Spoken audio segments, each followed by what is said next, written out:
Muito bem, voltamos aí para o segundo bloco do Toque de Vida em Debate. No primeiro falamos sobre imigração na Bíblia e no Brasil. E agora nós vamos voltar com o pastor Ayrton Schroeder, vice-presidente de Ação Social da Igreja Evangélica Luterana do Brasil, a IELB. E vamos falar então, pastor Ayrton, quais são as ações que nossas congregações e o Sínodo têm com imigrantes. E eu gostaria que o senhor talvez abordasse de forma especial esse convênio que o senhor trouxe, conseguiu com irmãos norte-americanos que ofertam para ajudar nos diversos trabalhos, inclusive ajudando a UBRA aqui, a pastoral da UBRA, a atender a comunidade venezuelana. Sim, o acolhimento a estrangeiros, ele existe na igreja todo o tempo, em todo o tempo houve acolhimento, seja de estrangeiros e, como há pouco o pastor Max falou, de pessoas de outros estados e tudo mais. Mas nos últimos anos as congregações começaram a ser desafiadas de uma forma muito forte pelo grande volume de pessoas que buscaram no Brasil perspectivas de vida oriundas especialmente da Venezuela. E nós aqui no Brasil, nós temos um fundo de resposta a desastres que na prática ele não consegue dar conta dos desastres naturais que ocorrem aí normalmente atingindo patrimônio. E a Igreja Evangélica Luterana nos Estados Unidos, a LCMS, Lutheran Church Missouri Synod, ela tem um fundo de resposta a desastres muito mais amplo e também uma visão de apoio bem consolidada, onde então a questão da migração forçada por questões políticas e econômicas, ela faz parte da visão de uma resposta a um desastre humanitário. E foi no início do ano passado que nós tomamos conhecimento deste fato e em diálogos começamos a construir uma relação, primeiro perguntando no Brasil onde havia mais demanda e qual era o tipo de demanda, depois elaborando um projeto e buscando.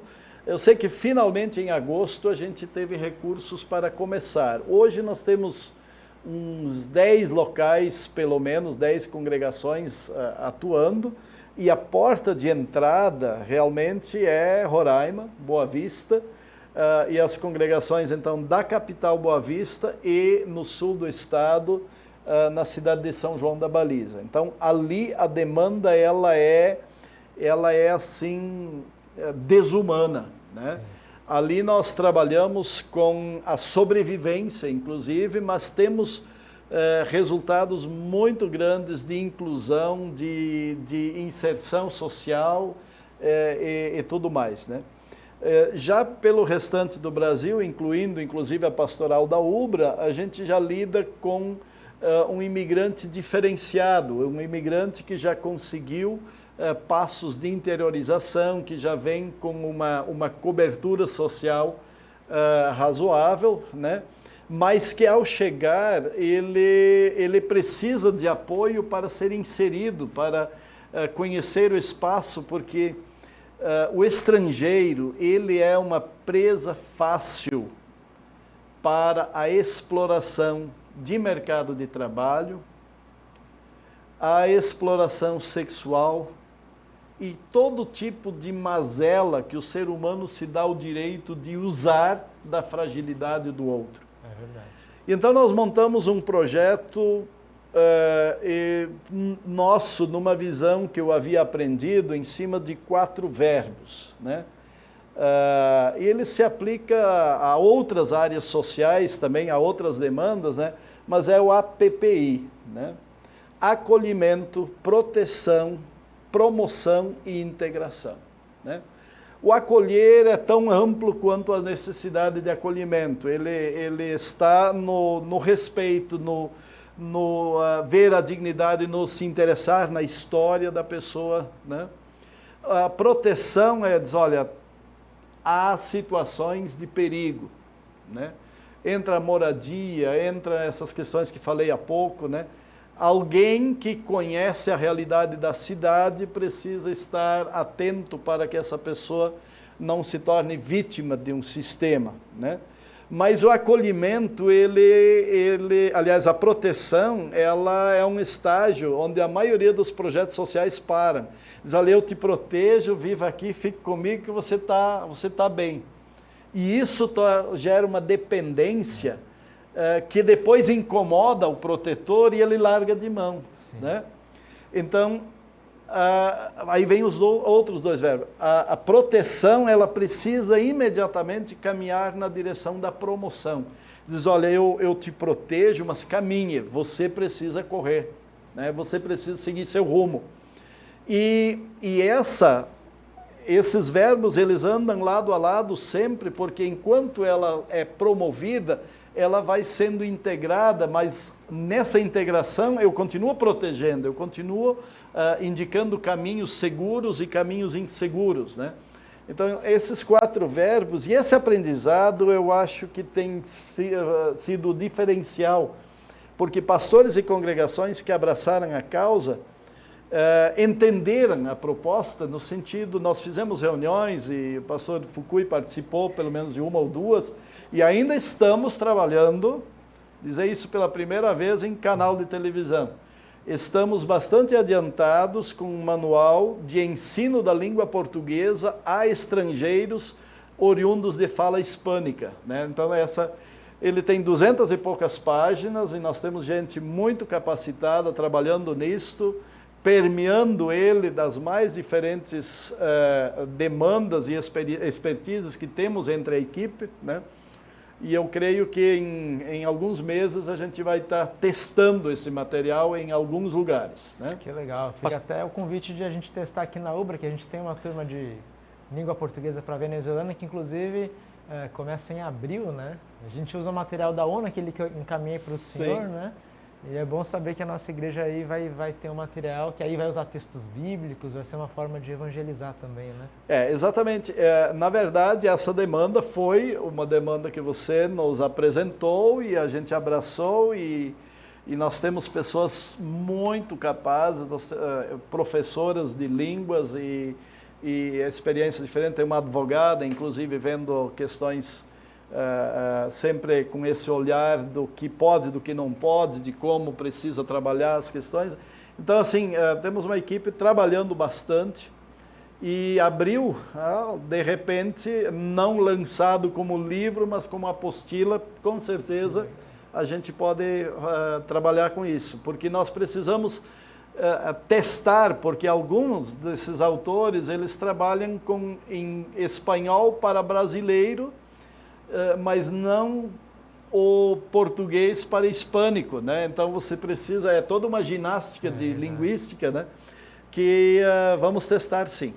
E então, nesse sentido, no momento em que nós elaboramos um passo a passo e dissemos, olha, nós não vamos poder atender todos os estrangeiros, mas nós vamos abraçar alguns e mudar a vida deles. E isso é muito contundente, porque o cristão, ele tem uma postura de que se alguém precisa, eu ajudo, e daí a pouco eu canso e eu paro, e aí não tem quem faça. E esse projeto, ele diz, olha, eu tenho capacidade para tantos, fique na fila, na próxima etapa você entra. E aí você tem, por exemplo, um auxílio de cesta básica ou de aluguel, ele tem um tempo contado, né? Mas não é um tempo contado, a partir daí você passa fome, eu moro na rua, não. Esse é o tempo que você tem para se organizar. Enquanto isso, nós vamos arrumar um currículo, nós vamos lhe indicar, nós vamos lhe apresentar para que você ande. E aí você vai agregando novos em diferentes estágios. Na prática, eu estou realizando um sonho nesse projeto de demonstrar para as congregações de que quando a coisa é organizada, ela funciona, né? Porque o que mais se faz vamos fazer, não fala nem com o interlocutor, com aquele que necessita do nosso trabalho, e faz e vai fazendo e de repente decide não fazer mais, né? Nós temos muitos projetos de congregação que funcionam assim, né? E não eu preciso respeitar a pessoa que está necessitando de mim, em não lhe dar uma aparente segurança e de repente do dia para a noite diz, olha, paramos, né? A porta fechou. Não, as pessoas pobres, as pessoas necessitadas, elas precisam ser respeitadas, elas são criaturas de Deus assim como eu. E elas são amadas por Jesus assim como eu. E elas às vezes conhecem melhor Jesus do que eu, porque viveram experiência. Nós precisamos vencer dois conceitos de que a pessoa pouco estudada sabe pouco sobre Jesus. Às vezes, experiências de convivência com Jesus que são mais significativas do que tudo aquilo que nós conhecemos no estudo teórico, né? E além disso, nós precisamos entender que o pobre não é o alvo da ação social. O alvo da ação social é o ser humano. O pobre, ele tem mais necessidades e eu vou dizer algo, é mais barato ajudar pobre do que rico. Por isso nós nos envolvemos no trabalho social com pessoas pobres, mas nós precisamos nos envolver na ação social com pessoas ricas. Tem prédio onde ninguém entra e lá dentro tem tanto sofrimento e que às vezes dói mais do que a fome de quem está lá na periferia. A ação social da igreja é uma ação voltada para o ser humano, para que ele viva com dignidade, assim como nós temos a revelação nas Sagradas Escrituras. Pastor Ayrton, a migração, especialmente quando ela ocorre de maneira forçada, ela pode ser um evento muito traumático para as pessoas, né? É um rompimento com vínculos que, na verdade, constituem a própria construção da identidade daquelas pessoas. Em 2019, né, isso não aconteceu ano passado por causa da pandemia, né? Nas nossas congregações nós temos o costume de ter programas de Natal, e no programa de Natal de 2019, a coisa que me deixou mais alegre, assim, mais emotivo e sensibilizado foi ver um dos filhos de uma família, né, que foi acolhida pela nossa congregação participando do programa de Natal e como soou para mim assim de uma maneira linda ouvir ele falando português com uma criança em português com sotaque espanhol num momento sublime como é a celebração de Natal, né? E isso, entre outras coisas, fala da importância de nós acolhermos essas pessoas e atendemos uma das necessidades mais básicas do ser humano, que é de pertencimento, já que os vínculos foram quebrados com a sua comunidade de origem, né? Uhum. O senhor pode falar um pouco sobre a importância e como as congregações podem caminhar nessa direção? Nesse sentido, estes 4 verbos que a gente está adotando, ele desde do acolhimento ele tem essa perspectiva, né, de reconhecer que há uma fragilidade, há um laço quebrado, há algo forçado na vida, né? E de que as lições e os aprendizados desta pessoa nós precisamos também querer para nós. E eu acho que essa interação é fundamental, porque às vezes a pessoa diz, eu me coloco no lugar deles. Não se coloca, porque o lugar que ele está ele, não está você, né? Então não tem esse negócio, eu me coloco no seu lugar. Até a física não permite colocar os dois no mesmo lugar, né?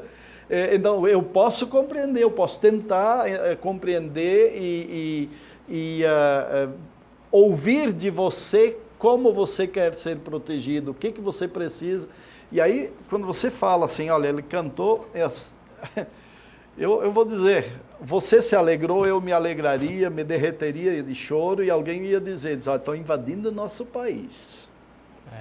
Porque a forma de leitura dessas questões, ela é muito difusa, né?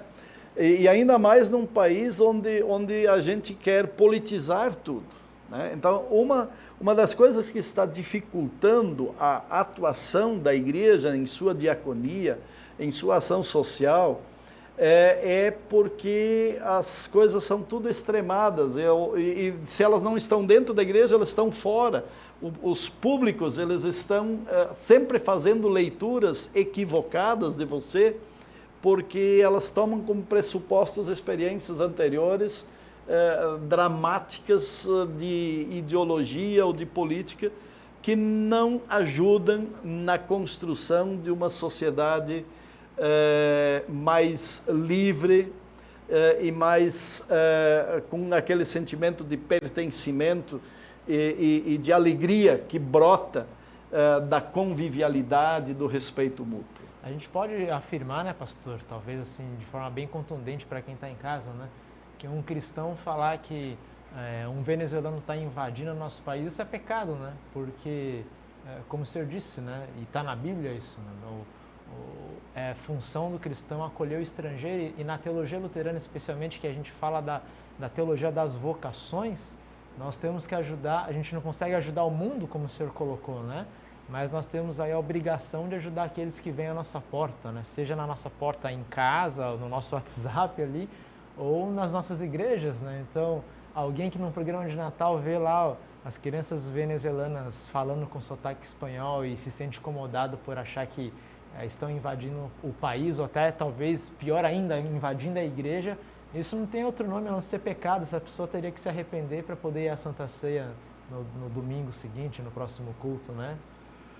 Você é doutor em teologia, né? O mestre, não, né? não. Então você tem mais autoridade de dizer isto. Mas eu diria assim, que bom que Jesus está usando uma pessoa para invadir um coração que está cheio de amarguras. Eu acho que é importante que haja essa percepção de que Deus está dando uma oportunidade de ver um mundo diferente.